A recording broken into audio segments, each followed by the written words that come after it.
Aujourd'hui, on vous emmène au cœur des volcans d'Auvergne à la rencontre d'Antoine et Sarah Telliot.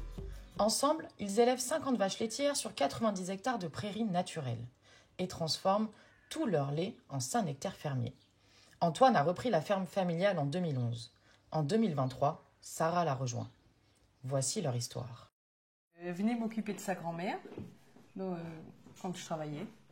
Et c'est là que j'ai rencontré Antoine. On s'est rencontrés dans cette maison-là. La première fois que je l'ai vu, c'était devant le bâtiment là-bas. Je croyais que c'était le voisin. J'ai dit à la grand-mère, oh, il est beau votre voisin. Mais c'est pas mon voisin, c'est mon petit-fils. J'ai toujours travaillé loin, à au moins 1 heure de route de la maison. Et je rentrais le soir. Et c'est Antoine qui gérait, tout. Alors lui, il allait traire, il allait faire les fromages. Il récupérait les petits à midi.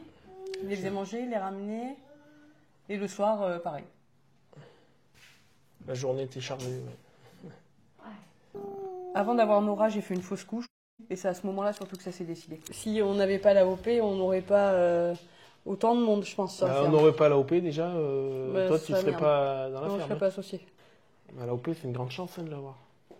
Mais moi, j'aimerais bien, pour avoir un peu plus de monde, hors clients qui viennent au magasin, faire venir des groupes, des écoles, qui puissent voir la traite, la transformation. Même, j'aimerais bien leur faire quelque chose, mais je ne sais pas quoi encore. Je ne peux pas leur faire fabriquer un Saint-Nectaire, mais peut-être une brioche de taupe.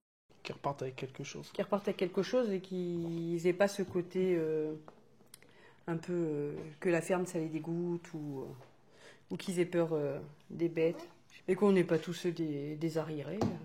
Ah bah non, c'est pas parce qu'on est complètement agriculteur bête. qu'on est arriéré. Non, mais il y en a plein qui pensent que les agriculteurs, ils n'ont pas de... Ah oui. Enfin, ils n'ont pas fait d'études ni rien. On a tous les deux fait des études après le bac. On choisit d'être là.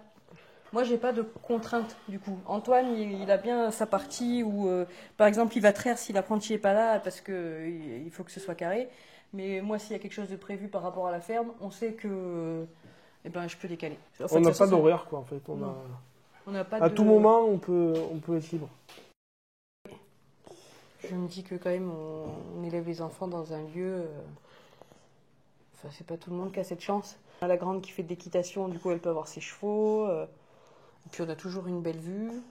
Ouais, Gabriel, il rentre de l'école le midi. Le premier truc qu'il fait, il prend le quad ou le vélo et puis il va faire un tour dehors. À chaque fois qu'on part en vacances, quand on revient, on est content.